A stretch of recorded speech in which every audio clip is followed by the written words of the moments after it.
If an average adventure rider goes out on a week-long trip, what are the odds of an injury? Now, obviously, there's a million things that impact that. The route, their skill level, the weather. We're not going to quantify all of that, but to put some parameters around it, let's say this is a truly average rider, maybe a weekend rider, they do one big trip like this per year. I have this idea that maybe we can drill down to a number by thinking about groups and group sizes, because most people doing a BDR are going to do it with at least a couple friends. We all know that when we ride with a group, we're going to see more breakdowns and more flats, because more bikes, more tires, more issues. Well, the same thing applies to riders and injuries. More riders equals more crashes equals more injuries. If we can estimate the probability of a group having at least one injury, then we can get from that to the probability for each individual rider.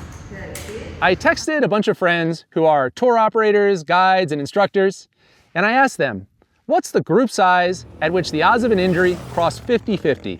In other words, it's slightly more likely to happen than not.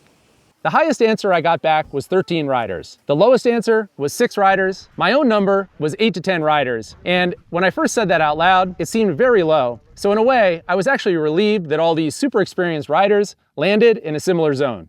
If I go out on a week-long BDR trip with a group of 10 riders and nobody gets hurt, I'm stoked. If I go out on that same trip with a group of 15 riders and everybody finishes in one piece, I'm gonna go buy a lottery ticket. So let's say a group of 8 is the size at which the odds of an injury are 50-50. It doesn't have to be exact. For a group of 10 riders, the odds of an injury jump to 60%. For 15 riders, it's 70%. Now, does it matter if this is one big group of 15 riders, or 3 groups of 5 riders, or 15 individual solo riders? It probably does, but that's really a whole other topic. Personally, I never used to think about this stuff. I didn't even carry Band-Aids until a couple years ago. Now, because of Mosko, I'm surrounded by riders and riding. We host events that hundreds of riders come to. We do our team rides. I end up in groups a lot more than I used to. And because of that, I also see a lot of crashes and a lot of injuries. Oh, no. So here's something I've been thinking about lately. If I knew that there was a 20% chance of having a flat tire, I would definitely pack a tube. If I check the forecast and there's a 40% chance of rain on the trip, I'm definitely going to pack a jacket. So if there's a 70% chance that somebody I'm riding with might get hurt, what am I supposed to pack for that? And then, does it even matter if the odds are only 30%?